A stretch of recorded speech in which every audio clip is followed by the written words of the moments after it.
Hi there, welcome to my video, welcome to Anne's Space and my travels in Central America, and this is my last video. If you follow through to the end, you'll see what I've got up to in the last few days, and then I'll be back in home country Australia. So welcome, hope you enjoy the video, and as always please leave a comment, a thumbs up, or follow my channel, or you could do all three. Hope you enjoy. So I told you last time in my video that we made some masks. We didn't quite make them as fancy as this one, but we worked on it. He had in his family, his grandfather, a person that everybody looked up for because he was well known for doing masks. So he started learning, and he met Rosa, and then they started working on certain masks that are very vernacular to the region of scarlet macaw feathers. And the people that made this were killing scarlet macaws for getting the feathers, and it put such an endangered situation to the macaws that Panama almost called this off. And it's an intrinsic part because it should resemble like the fire, like if you're coming out of hell, as Lindsay comes out from hell, this is the fire behind her in Panama.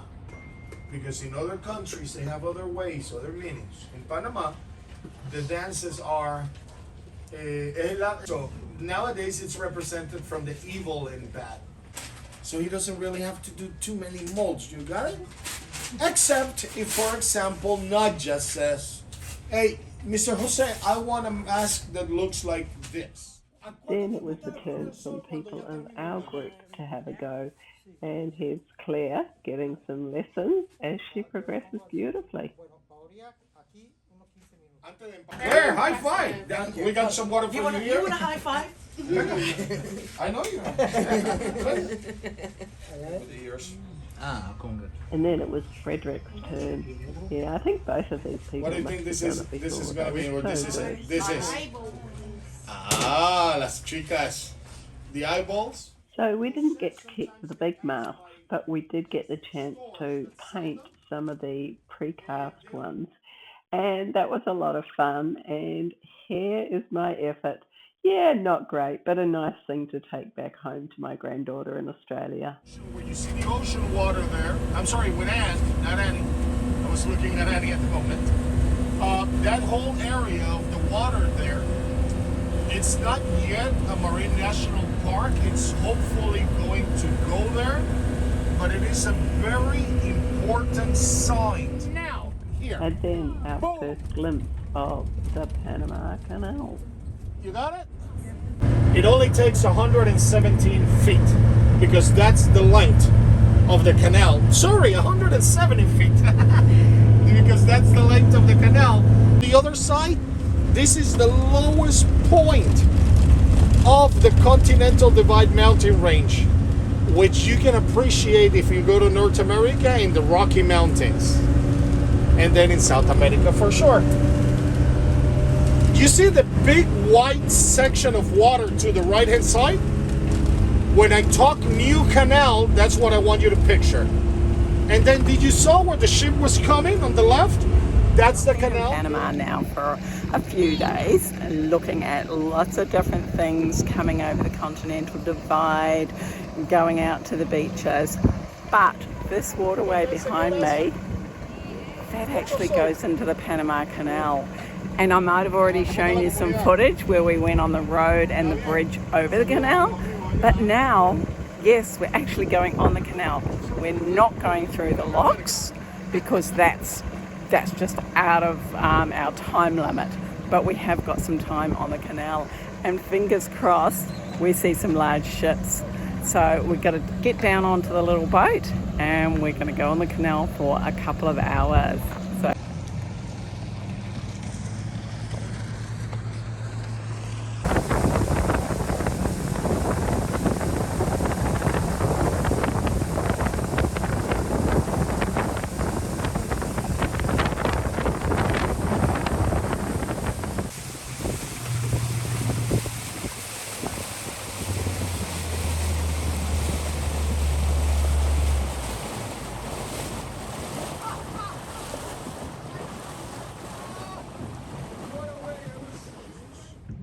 to pilot art. boat.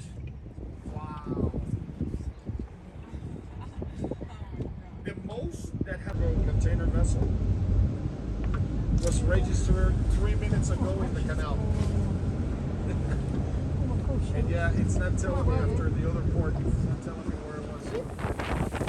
It was great fun watching the tugboats guide these huge ships into the canal. Boat, it's doing its fire hazard drill. So it has different pumps for security. So what happens if that vessel gets on fire right now? That tug, look at the red pipe, look at the red pipe. You see the red pipes? Those are how they are shooting water. They absorb it from the lake and shoot it out. So if there's any fire happening on here, the tug works as a fire truck as well.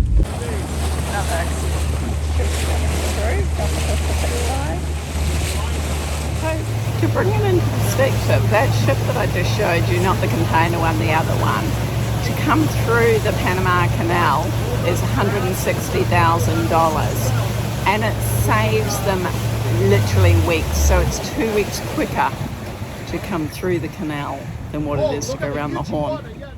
So our timing was just perfect. There was multiple huge ships in the canal when we were there. It leaves 1 feet from the ship to the concrete wall, so you can literally walk into the ship from the concrete structure.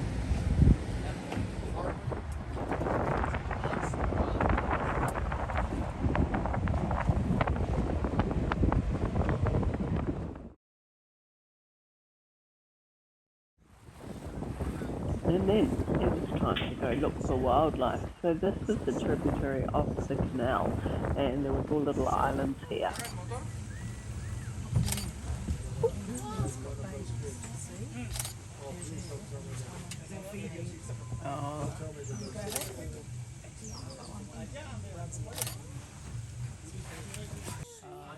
So there was quite a bit of wildlife. There was some lizards and lots of different birds and a couple of different types of monkeys.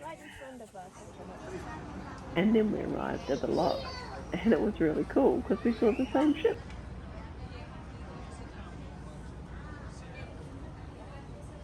So there's a new lock over the other side where that big container ship is going right now. Que depende de su tamaño, peso, capacidad y tipo de carga. So the original Panama Canal has actually been extended, and there's a new canal over the back there. And we could watch the tops of the ships just moving along. They didn't move very fast, but they got there.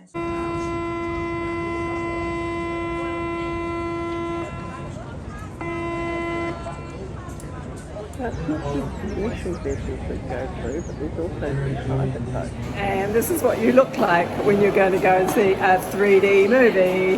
You have the 3D glasses. Balboa statue coming up. And we've A minute or so. in the Panama City, and we're going to do an orientation walk. And you see there it is, Balboa. Top of the world. You see the 4 men holding the planet? Represent the 4 basic racial skills in which Panama starts: indigenous, Spanish influence, Asian, and in order: indigenous, Spanish, African descendants, and Asian descendants.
have a farewell dinner.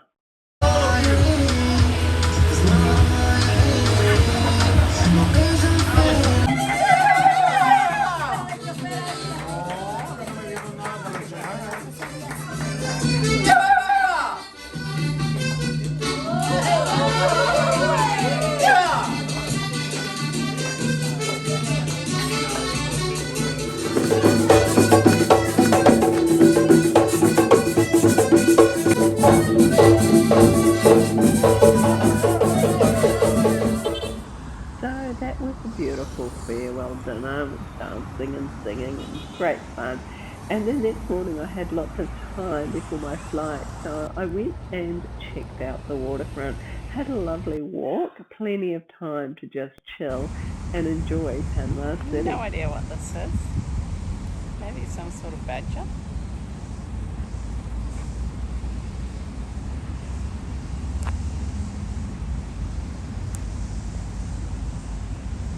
Well, I don't know why I'm smiling, because this is the end of my holiday, but this is just airport number 1. I've got a few airports in the next, 24, 36 hours. So I've just arrived at the airport at Panama City that is, and my first flight doesn't leave for a couple of hours, so heaps of time just to relax. And yeah, my first destination is Bogota. So fingers crossed, all goes well. And funnily enough, I shared an Uber from the hotel with a couple that I've been travelling with, and we're actually on the same flight, but their final destination is Heathrow, whereas mine is Brisbane. Anyway, fingers crossed, it's a good flight, and I'll share it with you as I travel. Well, finally, after sitting at the gate for 2 hours, yes, I do like to give myself plenty of time. We're finally boarding a bit late, but pretty sure we'll still leave on time, fingers crossed, because I've only got an hour from when I arrive at Bogota to when I have to leave to my next destination.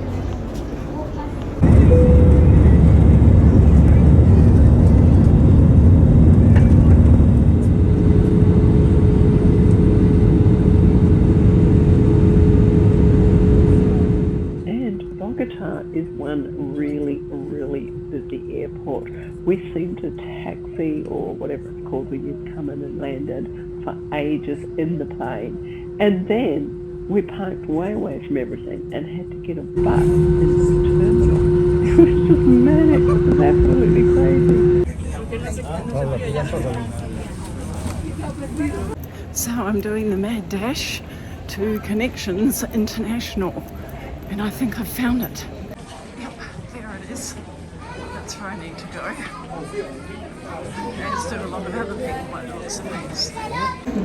Well, I made it to the boarding gate in plenty of time, but it just posed a rush because Santiago, which is my next destination, didn't appear on some of the boards, so I had to double triple check to make sure I was going to the right place. But here I am, right place, right time. It's a good way to travel. So, like most flights, it looks like it's going to be fairly full. The last plane I took was an Airbus, and it was just 2 aisles of seats. And this one's a lot bigger, but I'm pretty sure, once again, I've got a window seat, which I like a lot. So, yeah, I'm travelling with Avianca. Well, I had an overnight flight, and here I am coming into Santiago at 4 o'clock in the morning. Well, that was a super easy flight. The advantage of overnight flights is they tend to go fairly quickly because you go to sleep, and I did have a really good sleep. So now I've arrived in Santiago in Chile, but unfortunately I've got over 8 hours until my next flight. So how am I going to keep myself busy? Well, I have a book. I have my phone with also some books on. I've got a game that I play, not a very exciting one. And I'm sure I'm going to try and walk 5 kilometres in the airport while I'm here. So I'll let you know before I board my next plane how I actually got on. Anyway, got to go and get my baggage because yes, I actually checked in my luggage. They gave it to me free and I thought, well, why not? So I'm already getting up my steps. I was walking for a while and then I'm like, oh, there's not so many people walking. Where has everyone gone? And I'm still on my way to baggage claim, but there's hardly anyone around, as you can see behind me. And in front there's only one guy. So we're all a bit bemused because we feel that we have been following the signs. Oh well, I've got plenty of time to fill in. Okay, I've just come across the flight crew and I'm pretty sure that they're off our plane. So I think we did like a big U instead of a straight line. Oh well. Well, it's pretty quiet here, but it is 4 o'clock in the morning.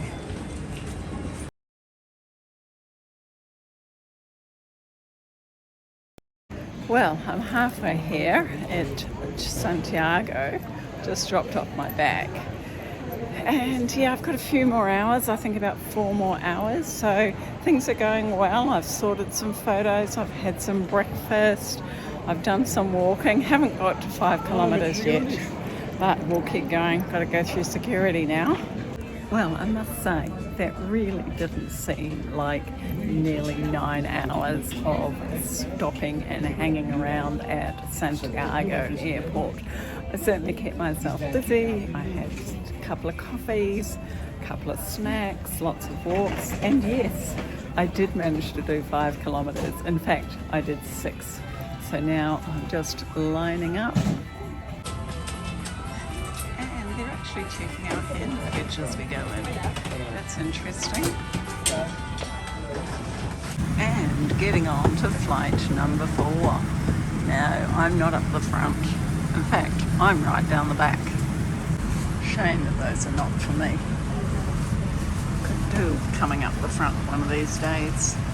Who knows, I might win the lotto. These seats will all have bums on them.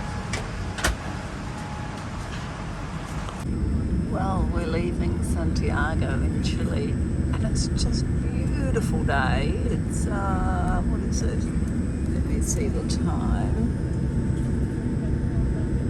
It is about 1 o'clock, 20 past 1. So we can see the Andes today and fingers crossed we've got clear sky when we go over the Antarctic, because if it's clear, we'll see ice.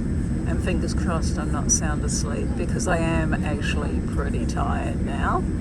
So, haven't had much sleep in the last 24 hours.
And this is the route we took to my next destination, which was Sydney, Australia. Woohoo!